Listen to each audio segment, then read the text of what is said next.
Chief justice کے تقرر کے لیے، پہلے یہ ہوتا تھا کہ کانسٹیٹیوشن کے اندر سینئر موسٹ جج ہوتا تھا سپریم کورٹ کا، وہ چیف جسٹس پاکستان ہوتا تھا. اور اس کا فائدہ کیا تھا کہ اس کا فائدہ یہ ہوتا تھا کہ جب سپریم کورٹ کے ججز اپنے انڈیپینڈنس کے ساتھ فیصلے کرنے کے قابل ہوتے تھے، کرتے بھی تھے. اور اس کے بعد جب انہوں نے یہ اختیار دے دیا کہ جو کمیٹی بنائی ہے 12 لوگوں پر مشتمل جو کمیٹی بنائی ہے، اس میں پارلیمنٹیرین، اس میں 8 نیشنل اسمبلی کے اور اسپیشل پارلیمانی کمیٹی ہے، وہ تقرر کرے گی چیف جسٹس کا اور 3 سینئر موسٹ ججز میں سے. اس کا نقصان یہ ہے کہ جو ججز ہوں گے سپریم کورٹ کے سینئر موسٹ، ایک تو پک اینڈ چوز کا کو موقع مل گیا، پارلیمنٹ جو ججز کی تقرری کر رہی ہے جو کہ ٹرائیکارڈینل پاور کے کانسیپٹ کے خلاف ہے، جو کانسٹیٹیوشن کا امبیڈڈ کانسیپٹ ہے. اور دوسری بات یہ کہ جب وہ تقرر کریں گے تو وہ انہیں لوگوں کو کریں گے، ظاہر بات ہے کہ جو اسٹیبلشمنٹ ججز ہوں گے. اور اس کا بہت نقصان ہے آپ کے بنیادی حقوق کے حوالے سے. میں اس کو ڈیٹیل سے آگے بات کروں گی اس کے اوپر جو انہوں نے آئینی بینچ جس طرح بنایا. تو ابھی ہم بات کر رہے ہیں کہ جو اسپیشل پارلیمانی کمیٹی، جو اسپیشل پارلیمانی کمیٹی کا کانسیپٹ انٹروڈیوس کروایا گیا، وہ کانسٹیٹیوشن کے جو ان کا پارلیمنٹ کا بنیادی مینڈیٹ ہے اس کے اسٹرکچر کے خلاف ہے، بیسک اسٹرکچر کی. اور جب آپ سپریم کورٹ کے سارے اختیارات دیں گے اسپیشل کمیٹی کو دیں گے جو کہ سرکاری کمیٹی ہوگی، تو آپ خود سوچ رہے ہیں کہ سب سے بڑی عدالت جو سپریم کورٹ ہے اس کا عملی طور پہ وجود انہوں نے ختم کر دیا ہے. اور اس کے ساتھ جو پیرلل آئینی بینچ بنا ہے اس بینچ کا اور وہ بیسکلی اس کو آسان لفظوں میں ہم اس کو سرکاری بینچ کہیں گے، اس کی انڈکشن بھی سرکاری کر رہی ہے. تو اس کا مطلب ہے کہ وہ کمپرومائز ہوں گے اور وہ کسی صورت بھی جو آئینی معاملات میں سپریم کورٹ کا کام کیا ہے قوانین کی تشریح کرنا اور بنیادی انسانی حقوق کے متعلق جو پٹیشنز ہیں، جو کانسٹیٹیوشن پٹیشنز ہیں، ان پہ فیصلے کرنا. اور ابھی آپ نے دیکھ لیا، آپ یاد سارے اسٹوڈنٹس موجود ہیں کہ پچھلے اگر 1-2 سال کی پچھلی ہسٹری میں بھی نظر ہے، اگر ریسنٹ ہسٹری میں دیکھیں تو آپ نے دیکھا کہ آئینی معاملات کس طرح آپ کے پورے اسٹیٹ اسٹرکچر کو افیکٹ کرتے ہیں، جس میں مختلف لاس کی انٹرپریٹیشن آ جاتی ہے. الیکشن کمیشن کا رول بھی آپ نے دیکھا، الیکشن کے حوالے سے چیزیں دیکھی، آپ کے فنڈامنٹل رائٹس کے حوالے سے دیکھی، مسنگ پرسنس کے حوالے سے دیکھی. تو یہ تمام معاملات اب انڈیپینڈنٹ جوڈیشری کی بجائے جہاں پر ہمیں گائے بگائے، میں یہ تو نہیں کہہ رہی کہ بڑی آئینی جوڈیشری تھی، لیکن کچھ نہ کچھ ہمیں بہتر فیصلے آ جاتے تھے. کچھ توقع بھی تھی کہ آئندہ بھی جوڈیشری وہ بہتر فیصلے کرے گی. جب ہم سرکاری بینچ بنا دیں گے اور جب سرکار بینچ کانسٹیٹیوٹ کرے گی تو پھر آپ کے سامنے ہے کہ کس طرح وہ آپ کے جو بنیادی حقوق ہے ان کا کس طرح تحفظ کرے گا. اس کے بعد اس کا ایک بڑا امپورٹنٹ امینڈمنٹ کے اندر انٹروڈیوس کروائی گئی پروویژن آرٹیکل 186A میں ہے کہ جس میں سپریم کورٹ کو اختیار دیا گیا جوڈیشل کمیشن کہ وہ آپ کی جو ججز کے کیسز جو پینڈنگ کیسز ہوں گے ان کو ادھر سے وڈرا کر کے کسی اور کو انٹرسٹ کر سکتے. یہ بنیادی طور پہ ایک صلاحیت کے بھی خلاف ہے جو انڈیپینڈنٹ جوڈیشری آپ کے صوبوں کے حوالے سے جو جوڈیشری کے اندر انڈیپینڈنس تھی جو اس کو بھی کمپرومائز کرنے والی بات ہے. اور اس کے ساتھ ساتھ کہ یعنی ہائی کورٹ سے وہ کیسز لے کر وہ انٹرسٹ کر سکتے ہیں کسی اپنی مرضی کے بینچ میں. اور اس کا ہوگا کیا کہ جب بھی کوئی جج انڈیپینڈنٹ کسی امپورٹنٹ ایشو کے اوپر فیصلہ کرے گا تو اسے وہ کیس واپس لے لیا جائے گا. تو یہ ساری جو بنیادی ترامیم ہے یہ انٹروڈیوس کرائی گئی 26 میعادی ترمیم کے ذریعے. اور بیسکلی ان ترامیم کے ذریعے آپ کے کانسٹیٹیوشن کے اوپر حملہ کیا گیا. اور دوسری ایک بڑی امپورٹنٹ بات ہے کہ جب جو ان کو منظور کرانا تھا ترامیم کو، جس طرح کا پریشر انہوں نے ڈالا پارلیمنٹیرینز کے اوپر، اس میں آپ دور نہ جائیں. پی ٹی آئی کے جو 12 لوگ جو تھے ان کو غائب کیا گیا اور ان کی شکایات موجود ہیں. اس کے علاوہ مینگل صاحب نے بھی انہوں نے کہا کہ ہمارے 2 سینیٹر کو اس طرح اغوا کیا گیا. تو کبھی کسی مہذب پارلیمنٹ میں یہ تصور ہے کہ میجورٹی کو کہ جو آپ کو میجورٹی چاہیے کہ قانون پاس کرنے کی جو تعداد چاہیے وہ آپ کس طرح پوری کریں گے؟ کیا یہ جمہوری پارلیمنٹ میں یہ تصور ہے؟ تو اس لیے ہم یہ سمجھتے ہیں کہ یہ جو ترامیم ہیں ان میں نہ صرف یہ کہ پاکستان کے آئین کے بیسک اسٹرکچر کے اوپر حملہ کیا گیا، اور ایک اور بات یاد رکھیے کہ جو بیسک اسٹرکچر کانسیپٹ ہے وہ یہ ہے کہ آئین کا بنیادی جو چیزیں ہیں جس میں جوڈیشری کی ایک بڑا امپورٹنٹ لیڈر ہے آپ کے اسٹیٹ کا، اس کے حوالے سے جو کانسٹیٹیوشن کے اندر دیا گیا اگر آپ نے بنیادی ڈھانچے کو تبدیل کرنا ہے تو اس کے لیے اسمبلی مینڈیٹ لے کر آئیں گے، کانسٹیٹیوشن اسمبلی ہوگی. وہ یہ والی پارلیمنٹ جو ہے وہ اسٹرکچر میں تبدیلی نہیں کر سکتی. اور ان ترامیم کے ذریعے آپ کے سپریم کورٹ کے اوپر ایک اور عدالت بٹھا دی گئی آئینی بینچ کے نام پہ. اور تو میں بڑی آسانی سے میں یہ کہہ سکتی ہوں کہ جو چیف جسٹس پاکستان ہے، نہ صرف یہ سپریم کورٹ کو تو ویسے بھی اختیار کیا گیا، چیف جسٹس پاکستان کے عہدے کو بے توقیر کر کے ان کے پاس اب صرف میجسٹریل اختیارات ہیں کہ وہ جو عام نیچے سے اپیلز آتی ہیں، سول کیسز کورٹ فیصلے کرے گی. اس کے بعد جو آپ کے کرمنل کیسز کے اندر جو چھوٹے موٹے لڑائی جھگڑے کے کیسز ہیں یا مرڈر کیس ہیں, یہ جو عام مقدمات ہیں ان کے فیصلے کریں گے. لیکن جو بنیادی حقوق سے متعلق براہ راست پٹیشنز ہائی کورٹ سے آئیں گی, 199 کی پٹیشنز کے بعد ہم اوپر آئیں گے, ان کو دیکھ کریں کسی آرڈر کو, تو وہ سارا کا سارا اسی بینچ کے پاس جائے گا جو آئینی بینچ ہوگا. اس طریقے سے انہوں نے آئین کے اندر سے جو آئین کے جو بنیادی اختیارات تھے سپریم کورٹ کے, ان کو جو اوریجنل جورسڈکشن سپریم کورٹ کی, اور وہ اور اس کے علاوہ سو موٹو کے اختیارات اور سبسٹینشیل جسٹس کے اختیارات. دیکھیے ایک بنیادی کانسیپٹ ہے کہ جو جوڈیشری کے حوالے سے آپ جانتے ہیں صاحب کہ ایک سبسٹینشیل جسٹس کا کانسیپٹ ہے, تو اس میں ایک بنیادی آپ نے ٹیکنیکلٹیز کے اوپر لے جانا سب سے بڑی آئینی عدالت ہے, اس میں لوگوں کے حقوق کو سیکیور کرنا ہے. اب انہوں نے پابند کر دیا کہ جس جو پٹیشن سے باہر سپریم کورٹ نہیں جا سکتی, حالانکہ پہلے آپ کا جو کانسٹیٹیوشن ہے اس کے تحت سپریم کورٹ کے پاس اختیارات ہیں کہ بنیادی انسانی حقوق کے تحفظ ہر حال میں سپریم کورٹ نے کرنا ہے, تو اس کے اوپر بھی قدر لگا دی. اسی طرح سو موٹو اختیارات جو ہیں, اب آپ یہ دیکھیں کہ پاکستان کے اندر اختیار یا کوئی بھی قانون اگر کسی جگہ پہ غلط استعمال ہوا ہے تو اس کا یہ مطلب نہیں ہے آپ اس کو ریگولیٹ ضرور کریں. ہم بھی کہتے تھے ریگولیٹ ہو رہا ہے, لیکن اب اس کے تحت اس کے اوپر بھی قدر لگا دی گئی ہے. ہائی کورٹ کے ویسے اختیارات جو ہے بالکل اس میں لکھ دیا گیا ہے کہ وہ ان کے پاس سو موٹو کے اختیارات نہیں ہوں گے. اسی طرح جو ہائی کورٹ کے اندر جو کانسٹیٹیوشن بینچز بنے گے, ابھی تو نہیں بنے, جو بنے گی خاص طور پہ پنجاب میں بھی سندھ میں بھی کانسٹیٹیوٹ ہوئے ہیں, تو اس میں جو آرٹیکل 199 کے جو بنیادی حقوق کی پٹیشن ہے وہ انہی بینچز کے پاس رہیں گے. اور اس میں بالکل جو جس میں فار ایگزامپل جیسے بھی ہم نے بڑے کیسز کیے کہ جو پنجاب میں جس طرح ہوا, ابھی گرفتاریاں ہوئی سیاسی ورکرز کے جو کیسز تھے, وہ سارے کیسز جو ہوں گے وہ سرکاری بینچز میں جائیں گے. اور آپ یہ دیکھیے جب بھی پٹیشن فائل کرتے ہیں تو اس میں ایک فریق جو ہوتا ہے وہ ریاست ہوتی ہے یا سرکار ہوتی ہے, تو جب وہ کیسز اسی بینچ میں جائے گا سرکار نے بنایا ہے, تو آپ کو دیکھنے کتنا انصاف ملے گا اور آپ کے بنیادی حقوق جو ہے وہ کتنے محفوظ ہوں گے. تو یہ سارا بیسک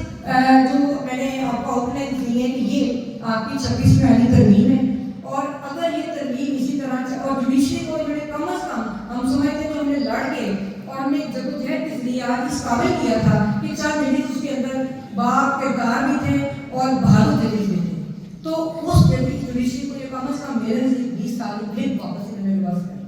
اس کے لیے ہم سب کو ایک جدوجہد کرنے کی ضرورت ہے. ہم لوگوں نے اپنے جو سیمینار ہم نے کیے, بہت آپ کی بڑی کامیابی ہے کہ آپ نے اس ایشو کے اوپر اویئرنیس پھیلانے کی ضرورت ہے. اس کے بعد ہم اپنی ایک اسٹرگل کریں گے. میرا تو ایک خواب ہے کہ ہم ایک ڈیموکریسی مارچ کریں اسلام آباد کی طرف. اس میں اپنے رتبہ کے اندر بھی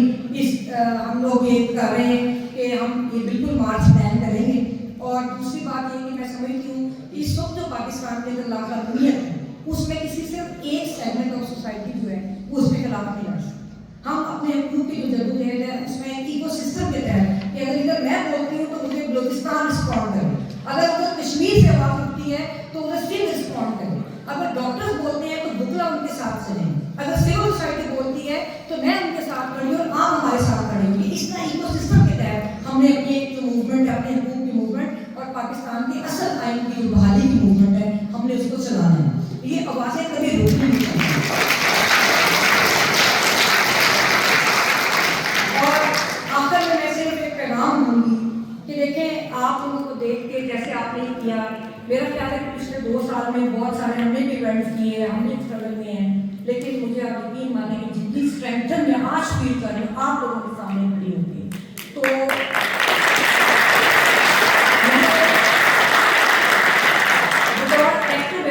مجھے آج تقریباً 30-35 سال سڑکوں پہ ہو گئے. میں چھوٹی عمر سے MRD کی موومنٹ کی کب سے میں اپنے والد کے ساتھ جاتے تھے, ہم لوگ ٹریڈ یونینس کے میرے والد اور انہوں نے روز کا جو کی گئی بات ہے, تو ان کے ساتھ ہم MRD کی موومنٹ گرفتاریوں کی میں جاتی تھی, میں نے دیکھا لیفٹ کی موومنٹس میں چھوٹی موٹی پارٹیسپیشن کی گئی. تو ایک بات ہے کہ بطور ایکٹیوسٹ کبھی بھی آپ نے مایوس نہیں ہونا, بالکل مایوس نہیں ہونا, کبھی آپ نے سرنڈر نہیں کرنا. ہم اپنے نظریات کی اسٹرینتھ پہ کھڑے ہیں, ہم کسی ریاستی طاقت کی اسٹرینتھ پہ نہیں کھڑے ہوئے, ہم نے مقابلہ کرنا ہے. اور دوسری بات یہ ہے کہ سب سے بڑی کامیابی, کئی دفعہ پوچھتے ہیں ہمارے ساتھی کے سوال پوچھتے ہیں میڈم کیا ہوگا, میں کہتی ہوں بالکل ہوگا. آج جو آپ کی آوازیں ہیں ان سے اس سسٹم کے خلاف اتنی نفرت پیدا ہو چکی ہوئی ہے کہ وہ جو نفرت پیدا کرنے والے وہ آپ سے پریشان ہیں. اور آپ اندازہ کر لیں کہ انہوں نے ادھر باہر اعظم پیروں کے اندر ہم اپنا سیمینار